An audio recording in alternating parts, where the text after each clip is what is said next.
good morning. I know it looks like night, but it's actually morning. Almost 2 on Friday. Wanted to check in. It's the end of my week. I am ready for it. Was just thinking how many frustrations I had at work this week, but I'm not gonna burden you with that. Just wanted to check in and talk about the good stuff. Sports has been a complete non-issue. Some big events. I guess understandably with some big events this weekend, notably the Super Bowl and the UFC, the 169, I believe.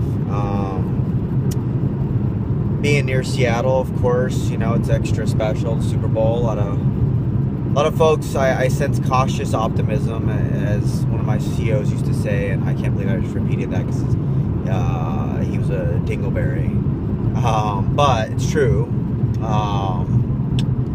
What I'm sensing, without getting into too much into it, Seattle has had hasn't had a championship in a very long time.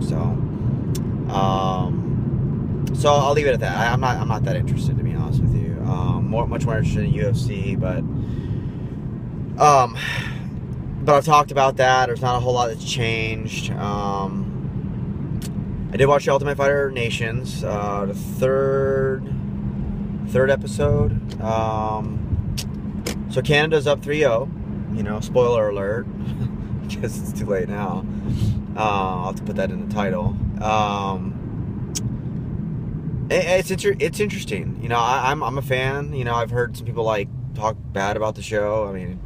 It's UFC, it's MMA. It's coaches aren't super popular, but they're not bad. I don't know about Colin Oak, but Patrick Cote's been in the game for a while. Not a top tier guy, but close. A gatekeeper. So the show's interesting. I like the Australian-Canadian dynamic. They really start to not like each other. Those Canadians are some tough dudes. Canada has a pretty bad rap in the U.S., but let's just face it. One of their top MMA fighters of all time was George St. Pierre. So, Americans are pretty typical to be pretty ignorant. Maybe that's just because I live here, but they do have a bad rap,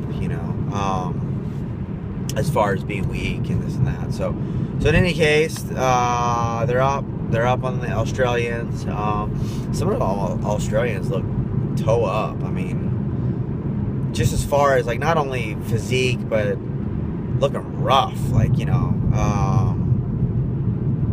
The guy who's gonna fight next, Wild Child or whatever his name is. They all got weird ass names like Savage and Wild Child, and look pretty unkept, But other than that, he seemed pretty nice. I don't know much about Australia. I know that there's a bunch of tough ass dudes down there. I know, and we'll just leave it at that. So there's some negatives, but we're just stereotyping at that point. So caught that episode. Other media wise, I finished the House of Cards first season, and then I haven't really got into anything else. Just watching what's on the DVR, and I did finish Honor and Betrayal. It's a book based on the 3 SEALs, I guess, that were tried for detainee abuse. That's the term. After capturing a terrorist, Al-Asawi, I believe, but better known in the U.S. as the Butcher of Fallujah. So he is most famous for planning the operation where he desecrated the bodies of 4 Blackwater operatives, which is a private security firm. He typically operates in war zones, Iraq, Afghanistan, do security details, all of them typically ex-military, and in this case a couple of them were ex-SEALs. So it's, clearly some added incentive to get this guy. Anyway, they talk about the op. The op itself was fairly anticlimactic. The 3 guys tried: Matt, McCabe, they used a surname for one of the guys because he was like still serving the first class, and then John Keefe. It was interesting because the guys had quite an ordeal. You know, the big military decided to throw the book at them, and there was this lost in translation situation between the Army and the Navy, and the Army trying to convince them, hey, just take a slap on the wrist. You know, and the SEALs were like, screw that. You know, SEALs are all about integrity and honor and blah blah blah. And they said, the heck with that. And they went through hell and back. Really, I mean, probably worked. I mean. I don't know if Bud's was easier, you know, with what these guys went through, you know, months and months of waiting, and God forbid, you know, maybe doing jail time and at minimum ruining their careers, which at least ended for a couple of the guys. So they were, spoiler alert, they were all declared innocent, exonerated. But the question remains, I guess the biggest question I have is, you know, and again, you know, I'm a vet, I'm a Navy man.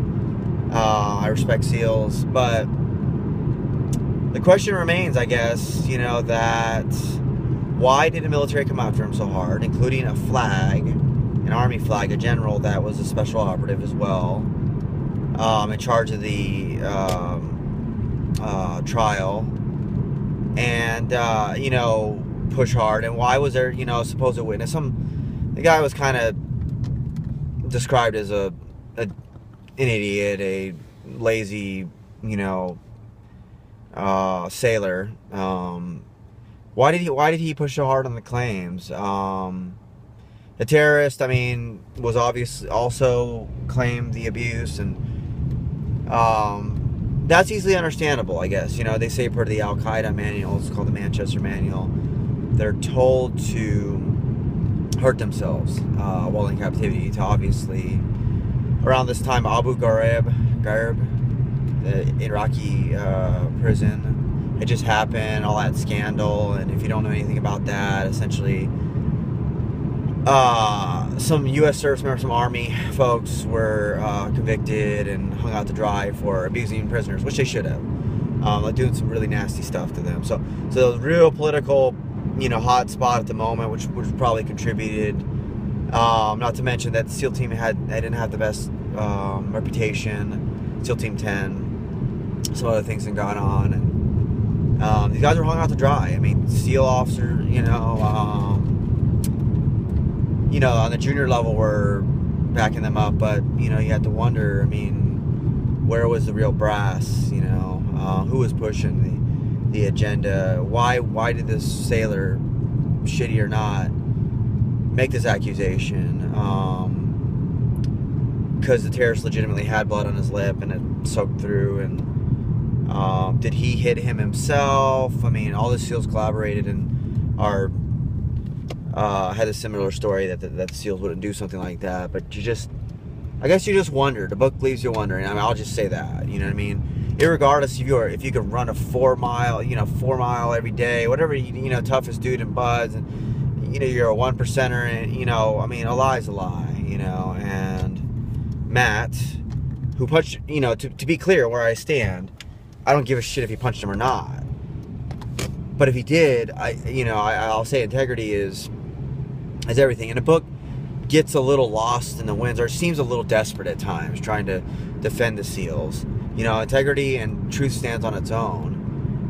You know, the guy Matt seems to be a little bit of a hothead, and specifically made a comment during the capture, something about "make my day" or something like that. It's, you know, I mean, you get a mixed bag with SEALs, but seem to be a little more appropriate to be cool-headed and either put 2 rounds in a dude's forehead or jam him up. But I mean, you know, I get heat of the moment, however, and I get adrenaline, and I mean, you're going into a big time, you know, terrorist village. I mean, good God, what kind of that stuff heroes are made out of? What kind of firefights going to happen? What kind of danger you're going to run into? And this post has ran way too long, but that's my extent of my check-in. I'll have more to say sports-wise, of course, after this weekend. So, good morning and good night.